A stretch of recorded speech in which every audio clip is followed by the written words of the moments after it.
kita dah siap, kita nak handover ke customer. So member pun baru sampai. Alright. So jom kita jumpa dia. Alright, jom.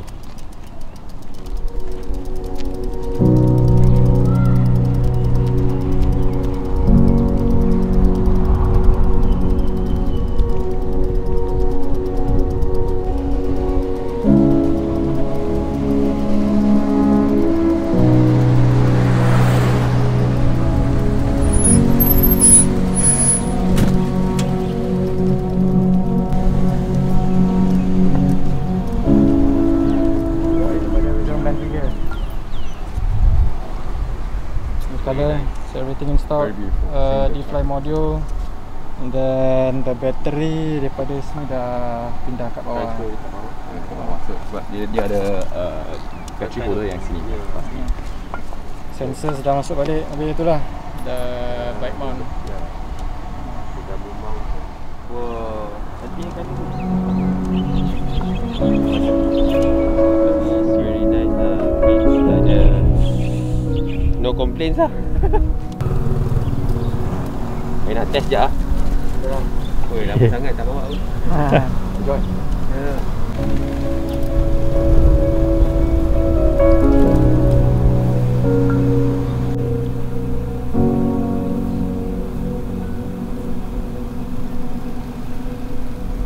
Okey tak? Okey.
Bermula dari bulan April, berikutan terpaksa menghentikan operasi akibat wabak COVID-19.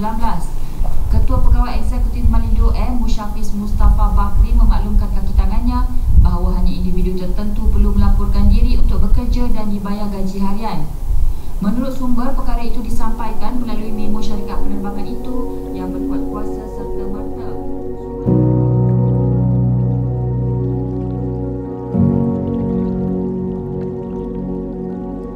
Assalamualaikum dan salam sejahtera. Saya Syafiq Haizam, umur 30 tahun, seorang juruterbang bersama salah satu syarikat penerbangan komersial di Malaysia. Dah jadi juruterbang selama 11 tahun dari umur saya 19 tahun. Syarikat yang saya bekerja sekarang ni adalah syarikat yang ketiga yang saya dah bekerja. Syarikat pertama yang saya kerja di Firefly, bawa kapal terbang ATR 72 siri 500. Lepas tu, lepas beberapa tahun saya ke AirAsiaX menerbangkan pesawat Airbus 330.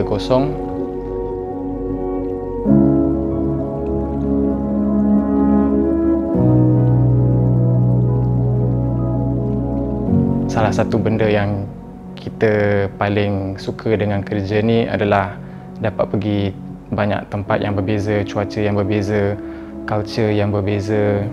So from there banyak yang kita belajar dan boleh untuk self improvement lah, sehinggalah COVID.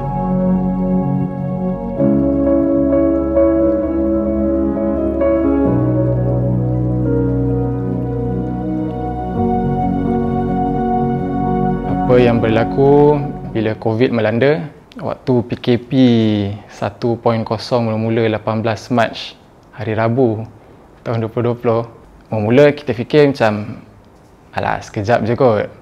So sebulan, dua. So rasa masa tu macam okay lah dapat cuti panjang.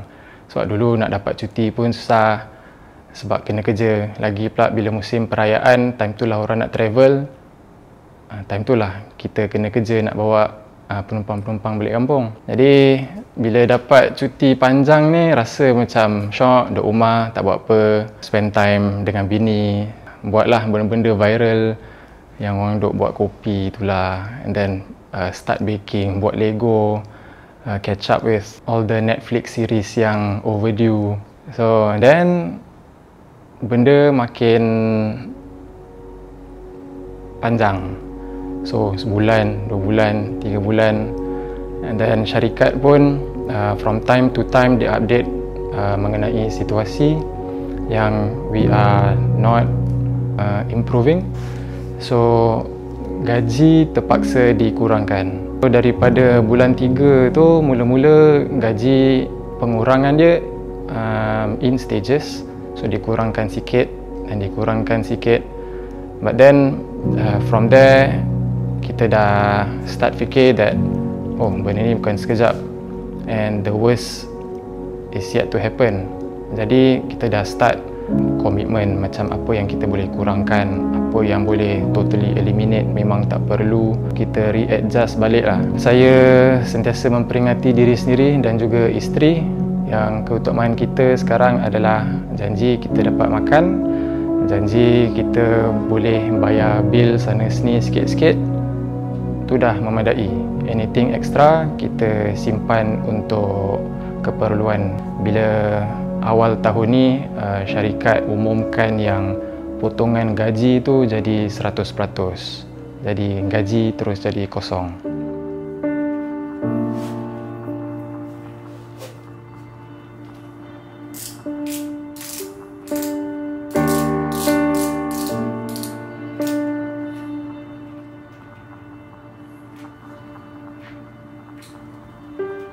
Apa saya buat is saya ada satu hobi which is sukan berbasikal. Sebelum ni kita cuma kayuh kat luar, outdoors, on the road kan. Since saya nak berbasikal tapi tak boleh nak kayuh kat luar, jadi ada satu device ni nama dia trainer. Menggunakan basikal yang sedia ada tu, kita remove tayar belakang, masukkan device trainer tu, so kita tetap boleh kayuh indoor dengan app. So dia punya feeling, perasaan tu is one to one.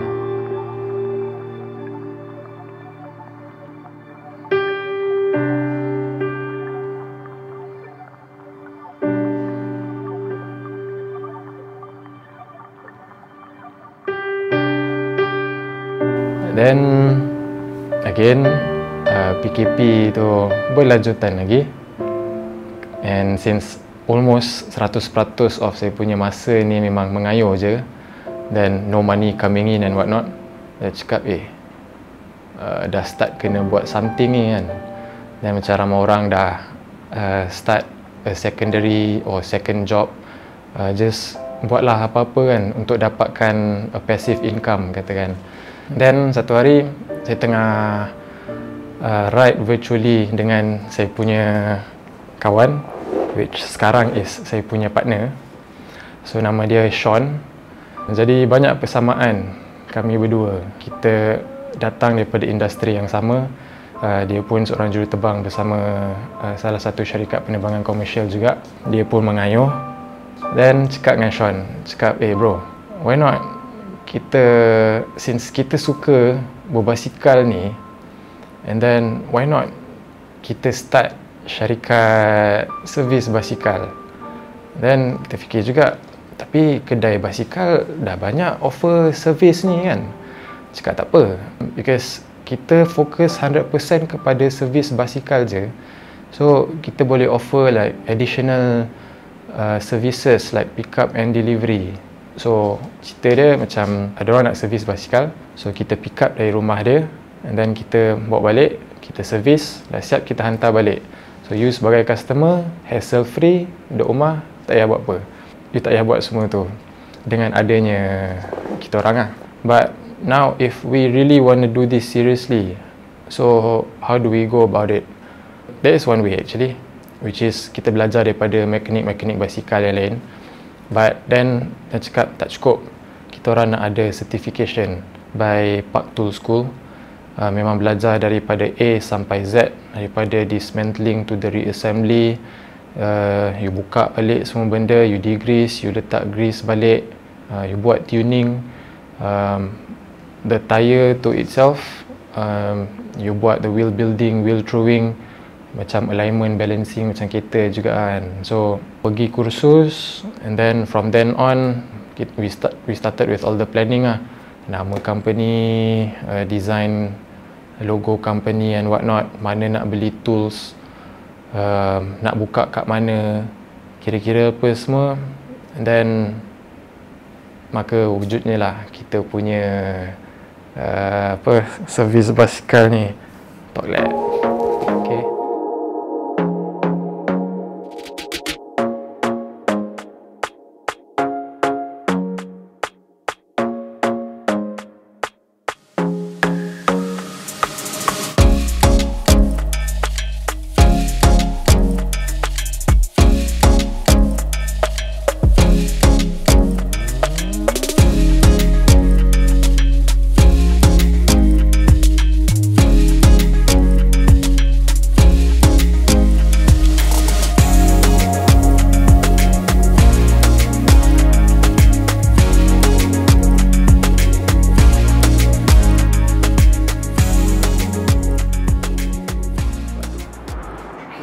Sekarang kita tengah buat hanger check.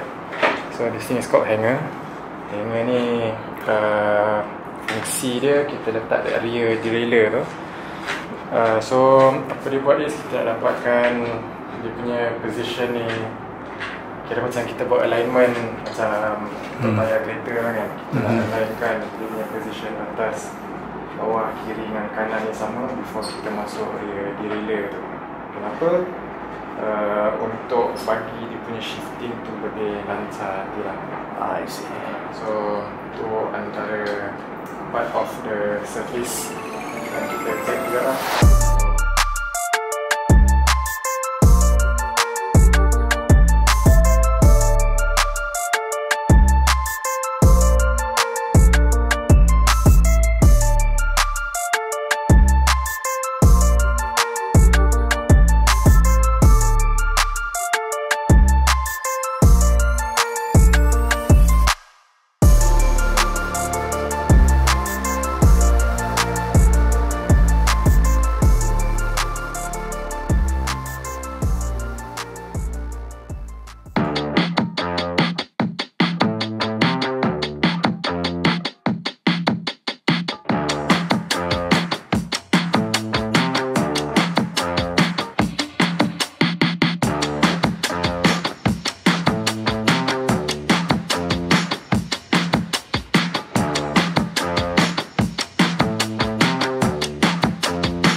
Tips untuk yang baru-baru nak berjinak dengan basikal.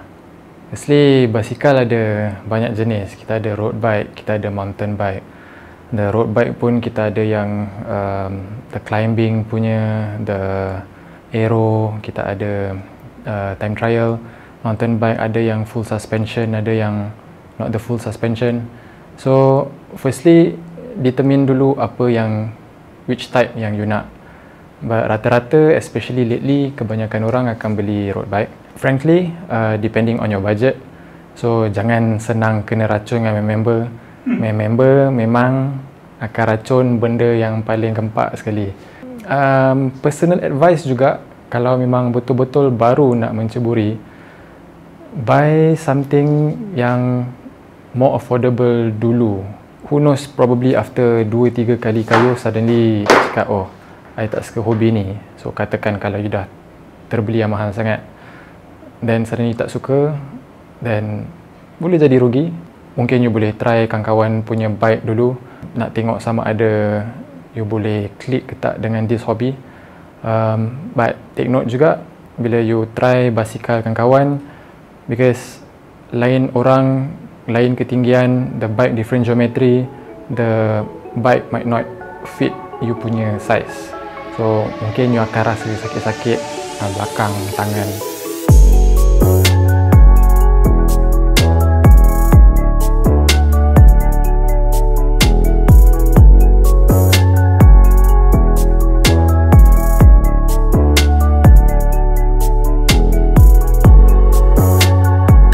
So bila kita kayuh di atas jalan, firstly kita kena tahu jalan raya tu kita kongsi. Jadi sama-sama kena laksanakan tanggungjawab dia. So kita sebagai pengayuh, kita kayuh dekat di bahu jalan.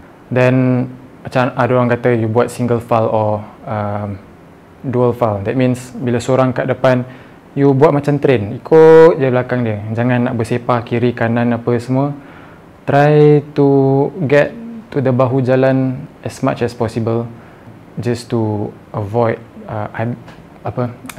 kereta-kereta lain marah lah. Bila kita kayuh atas jalan raya, since kita berkongsi jalan tu dengan kenderaan yang lain, jadi kita kena berhati-hati dekat situ. Sebab bila especially dekat junction, intersection, bila kita nak stop ataupun kita nak minta laluan, so ada dia punya signal-signal, and it's like a universal punya sign yang semua orang faham. Jadi educate yourself with those signals untuk keselamatan bersama, not just to kenderaan-kenderaan lain, tapi amongst cyclists also.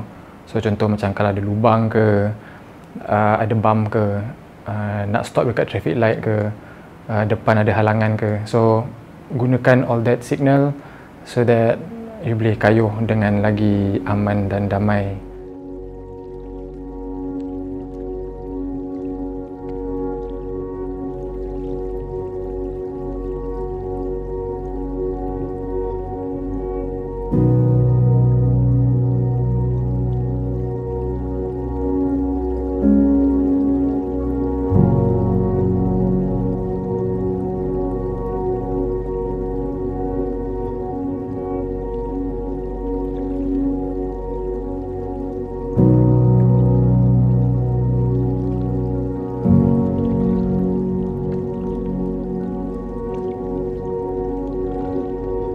So COVID-19 has really impacted the aviation industry, and a lot of us, a lot of my friends was very sadly retrenched or put on furlough. It's a real tragedy, and I think it has affected more than just pilots.